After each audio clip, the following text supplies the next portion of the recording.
একসাথে 1000 ড্রোন রাতের আকাশে উড়িয়ে রাতারাতি কোটিপতি বনে গেল কোরিয়ান যুবক জোসে সামজেন। আসলে সবাই ড্রোন উড়ায় মজা নেওয়ার জন্য, ভিডিও করার জন্য, অথচ এই ড্রোন প্রেমী যুবক দেখিয়ে দিল কিভাবে 1000 ড্রোন উড়িয়ে রাতের আকাশে এক এরিয়াল নাইট শো করা যায়। 2024 সালে 31 ডিসেম্বর রাতে সে সিওলের আকাশে এমন কিছু দেখালো যা অবাক করেছে সবাইকে। এর আগেও বিভিন্ন এরিয়াল ড্রোন শো পৃথিবীর বিভিন্ন প্রান্তে হয়েছে, কিন্তু জোসে সানচেজের ইউভি প্লাই 2025-এ যা করে দেখালো তা ড্রোন সিনক্রোনাইজেশনের জগতে এক যুগান্তকারী অভ্যুত্থান। বিশেষ করে প্রত্যেকটি ড্রোন একসাথে নিখুঁতভাবে নির্দিষ্ট দূরত্বে হাজার হাজার ড্রোন কিভাবে তার RGB লাইটিং সিস্টেমকে ব্যবহার করে রাতের আকাশে এক এরিয়াল নাইট ভিশন তৈরি করতে পারে তা সত্যি অনবদ্য। কিন্তু জেনে অবাক হবেন তার এই সফলতার পেছনে পরিশ্রম কিন্তু কম নয়। এই যে গিনিস বুক অব ওয়ার্ল্ডস রেকর্ডে সে নাম তুলল, তার পেছনের কষ্টটা দেখুন।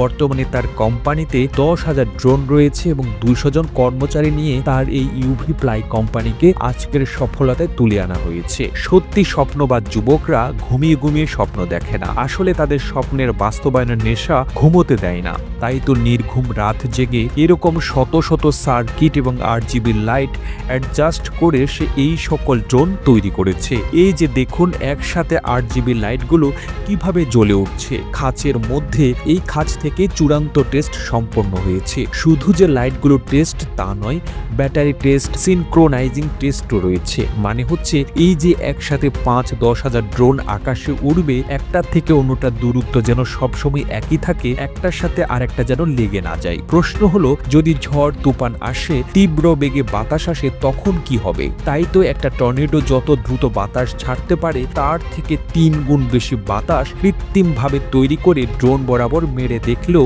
নির্দিষ্ট দূরত্বে ড্রোনটা টিকে থাকতে পারে কিনা ইউভি প্লাই তার নিজস্ব সফটওয়্যারে প্রতিটি ড্রোনকে নির্ভুলভাবে পরিচালিত করে। এটি এতটাই শক্তিশালী যে আপনার চোখের সামনে যে কোনো আকৃতি তৈরি করতে পারে। একসাথে 10,000 ড্রোন যে কোনো দুর্যোগের মধ্যে আবার পুনরায় তাদের গ্রাউন্ড লেভেলে ফিরে আসতে পারে। এই যে স্ক্রিনে আপনারা হ্যাপি নিউ ইয়ার 2025 দেখতে পাচ্ছেন, এগুলো কিন্তু কম্পিউটার স্ক্রিনে 3D মডেল তৈরি করা হয়েছে এবং 50 জন এমপ্লয়ি আছেন শুধুমাত্র ডিজাইন করার জন্য, যারা পরিকল্পনা করেন কিভাবে তারা রাতের আকাশে এক কল্পনার রাজ্যকে বাস্তব করে তুলবেন। এই যে চাবিটা দেখতে পাচ্ছেন, সেই চাবিটা যখনই ডোরে ঢুকানো হবে, ডোরটা ওপেন করে একজন মানুষ 2025 সালের দিকে প্রত্যাবর্তন করছে। 2024 থেকে এরকম একটা দৃশ্যের অবতারণা হবে। এগুলো কিন্তু এখন কম্পিউটার স্ক্রিনের মধ্যে সীমাবদ্ধ। এবং দেখুন গুগল ম্যাপস থেকে সিওলের যে সামুদ্রিক উপকূলীয় এলাকায় এই শো হবে, সেখানে গুগল ম্যাপস থেকে আগেই সবকিছু সেট করে দিতে হবে, কারণ এই শো পুরোপুরি স্যাটেলাইট নিয়ন্ত্রিত হবে। তো দেখতে পাচ্ছেন 31 ডিসেম্বর দুপুর গড়াতেই এক বিশাল ত্রিপল নিয়ে সমুদ্রের বালির উপরে এনে রাখা হলো। এই ত্রিপলের উপরে আজকে ড্রোন শোতে ব্যবহৃত 1000 ড্রোন নির্ধারিত যে যে জায়গায় রাখা হবে সেই জায়গাগুলোতে আলাদা করে সাদা রং করা আছে। ইতিমধ্যে ড্রোনের বক্সগুলো চলে এসেছে। সেই বক্সগুলো থেকে ড্রোন বের করে নির্ধারিত জায়গায় সবগুলোকে সাজিয়ে গুছিয়ে রাখা হচ্ছে। এই ইউনিট তাদের কন্ট্রোলিং রুমকে এই বিচ এরিয়া নিয়ে এসেছে। দেখতে পাচ্ছেন কত সুন্দরভাবে সেট আপ করা হয়েছে। এই সেন্ট্রাল বুথ থেকে কন্ট্রোলিং এবং ডাইরেকশন দেওয়া হবে ড্রোনগুলোকে। এই যে সিগন্যাল ট্রান্সমিশন ডিভাইসটা দেখতে পাচ্ছেন, এই সাদা ডিভাইস দিয়েই কিন্তু 1000 ড্রোন নিয়ন্ত্রিত হবে।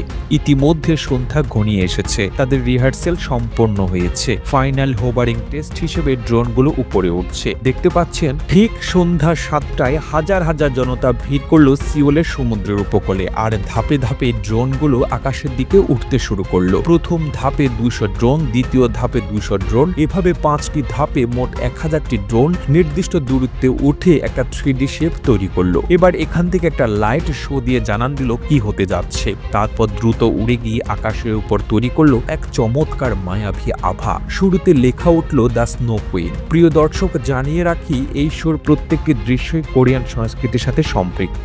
শুধু তাই নয়, প্রত্যেকটি শোর সাথে পুরো বিচ এরিয়াতে বিশাল সাউন্ড বক্সের মাধ্যমে সাউন্ড সিস্টেম তৈরি করা হলো, যেন শোয়ের সাথে এক চমৎকার সিনক্রোনাইজেশন হয়। প্রিয় দর্শক, এই ড্রোন শোটি এতটাই জটিল এবং নিখুঁত ছিল যা এ যাবৎকালের সকল ড্রোন শোকে পেছনে ফেলবে, কেননা প্রত্যেকটি ড্রোনকে 360 ডিগ্রি অ্যাঙ্গেলে ফোল্ড করে এমন এমন মুভমেন্টে চলে যেতে হয়েছে যা এই পর্যন্ত যত যতগুলো ড্রোন শো হয়েছে তার মধ্যে সবচেয়ে ইউনিক। আর বিনিময় স্বরূপ জোসে সানচেজ ইতিমধ্যেই সরকারের তরফ থেকে মোটা অঙ্কের পুরস্কার পেয়েছেন, Guinness book of world record জিতেছেন। জেনে অবাক হবেন এই একটি শোতে তার যত টাকা ইনভেস্ট হয়েছে তার থেকে দ্বিগুণ পরিমাণ প্রফিট হয়েছে।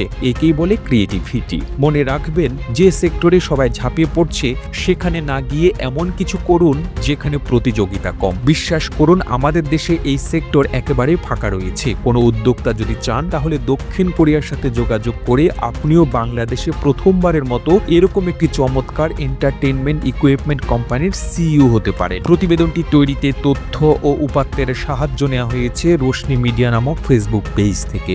আর এতক্ষণ আপনারা সঙ্গে ছিলেন বিশ্ব বাংলার। সেই সঙ্গে আপনি বাংলাদেশের কোন জেলা থেকে এই ভিডিওটি দেখছেন আমাদের কমেন্ট করে জানান। আমরা পরবর্তী ভিডিওতে আপনাকে ধন্যবাদ জানাতে ভুলব না। এতক্ষণ বিশ্ব বাংলার সাথে থাকার জন্য অসংখ্য ধন্যবাদ।